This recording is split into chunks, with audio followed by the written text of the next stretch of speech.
So once you've done your earliest start times, you can then look at your latest finish times. So first off, if you look at your last bit, K started at 16, would take 2 weeks. So your entire project is going to finish after 18 weeks. So the duration of your complete project until it's finished, 18 weeks. So what we're looking at, latest finish times, is basically deadlines.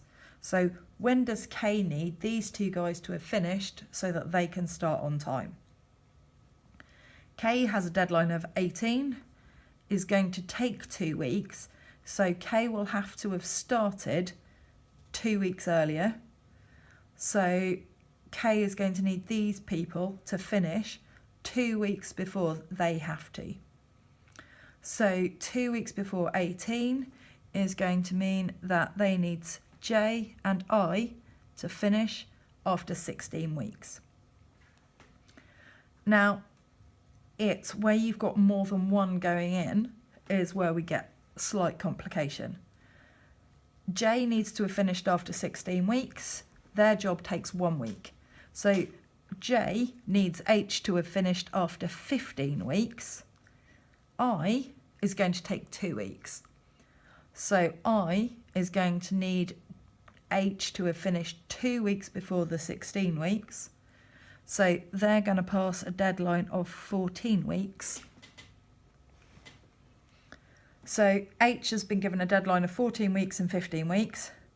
If they finish at 15, I can't start on time. If they finish at 14, then actually the stuff's ready slightly earlier than J needs it. So we're going to need 14 as the latest time that H can finish. H has to finish by 14. H takes a week doing their project, so they're going to need everything that they actually need ready 1 week before. So these three all need their stuff finished by 13 weeks.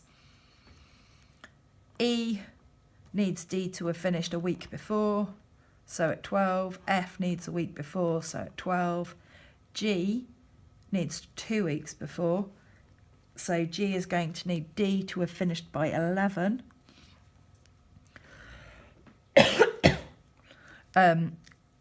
D needs everybody to have finished 2 weeks before the 11, so is going to set a deadline of 9.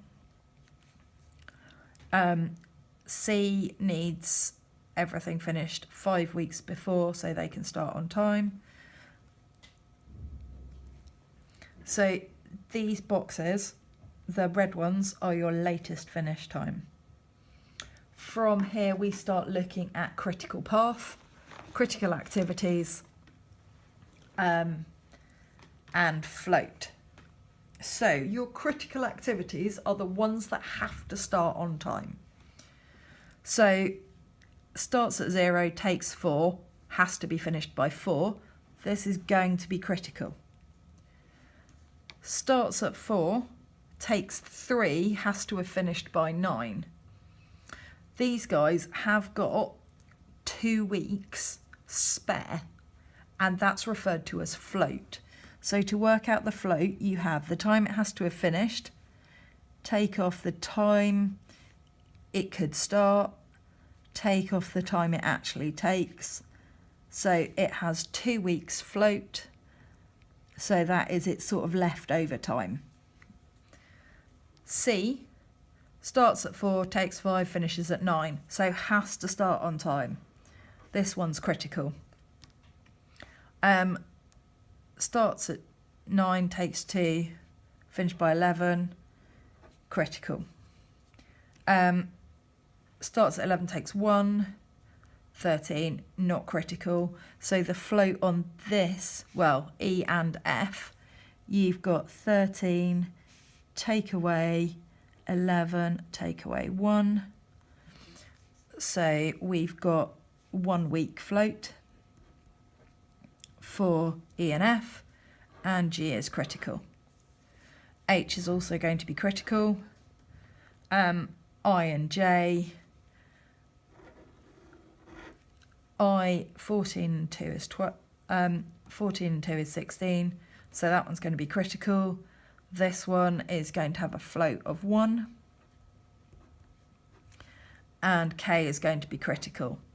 They may ask for a critical path, they may ask you to list critical activities.